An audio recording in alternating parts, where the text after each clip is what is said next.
Hi everybody, this is Grace Dobush with Family Tree Magazine, and today I'm going to explain and show you how to make a protective book box for any oddly sized book or document that you need to protect. And so this protective book box consists of two pieces. There's a base, which fits snugly around the book, and then there's a lid, which will fit over top of the edges of the base. Okay, before you get started, gather around all of your supplies, and some of these are easy to find. Some of them you may need to order from an art supply house or from a place that specializes in bookbinding supplies.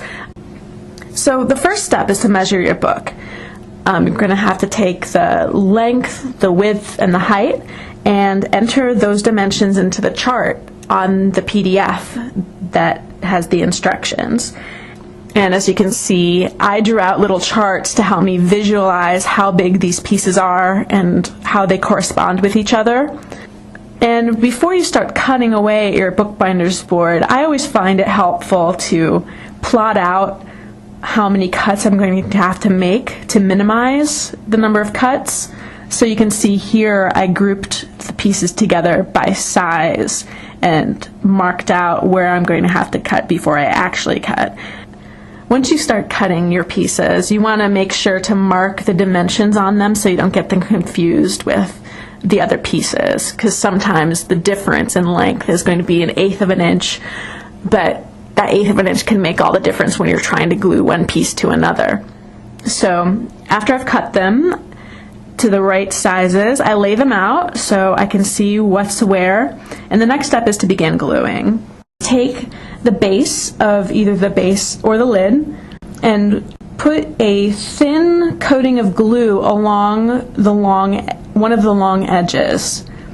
Take the corresponding side piece to that edge and put it at a right angle against the base piece, as you can see in this picture. And I'm using a triangle there to make sure that the side piece is completely upright. And then once it's up, I lift it away from the scrap paper just to make sure that I haven't glued the box to the paper. And then I take my glue brush and put a little extra glue in the crack to make sure that I've got a complete bond and that it's not too flimsy. I do the same with each side of the box. Next I'll do one of the end sides, and so then I'm gluing it to both the base and the edge of the other side piece, and so on until I've got all four sides together and I can let my box rest and dry a little bit. And then I do the same thing for the lid or the base, the opposite of whichever one you started with. Okay, so you're going to let those dry for a bit. Usually you want to give it an hour or so just to make sure that it's completely dry. After your lid and your base are completely dry, check the edges to make sure that there aren't any pieces jutting out. This can happen even if you're very careful in measuring. Some edges can stick out. You don't quite have right angles. So use the X-Acto knife to trim off those rogue corners and make sure that your box isn't going to be snaggle-toothed. So the skeleton of your box is done. Now we're just putting the icing on the cake. We're going to make the box look nice and presentable and also hide all of the glue marks so your book or diary is not coming into contact with the glue. So what we're going to do is take some acid-free paper and cut a piece from that's a bit larger than the box. The size of your box is going to determine how much paper you need to cover it, but generally you want to have enough to cover the base and to wrap around the edges into the inside. So we're going to cut two rectangles and then glue the base of your box to the paper. So I'm going to do a thin layer of glue on the base of the box and then press it down very firmly and use a bone folder to make sure that there are no ripples in the paper, that there are no air bumps or pockets.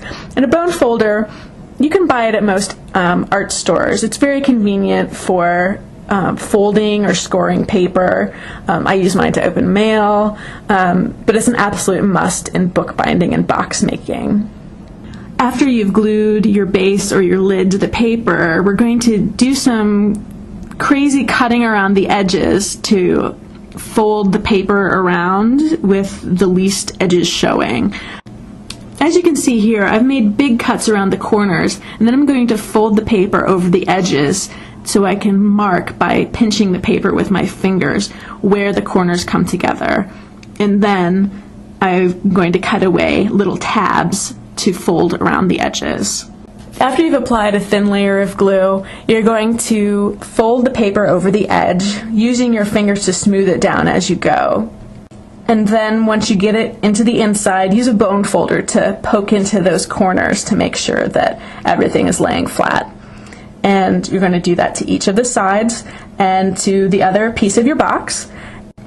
And the next step is to cut 2 final rectangles of paper to fit on the insides of the lid and the base to completely cover up the gray bookbinder's board and make a very nice presentation. So I'm going to apply another thin layer of glue to the inside of the box, going almost to the edges but not quite, because the paper we cut should be a little bit smaller than the inside of the box, so you don't have the paper wrapping up around the edges. I'm going to smooth that down with my fingers. Make sure to let your custom-built box dry completely before putting a book in it. What I like to do is put a piece of linen tape in the box before I set my book in it, so then when I need to get the book out, I can lift it out easily with the help of the tape without getting my fingers all over it. And you can also tie a pretty ribbon, or, as I did, a piece of linen tape around the outside to keep your book box shut. I hope you enjoyed this demonstration of how to make a protective book box, and try it for yourself. And make sure to visit us online at www.familytreemagazine.com.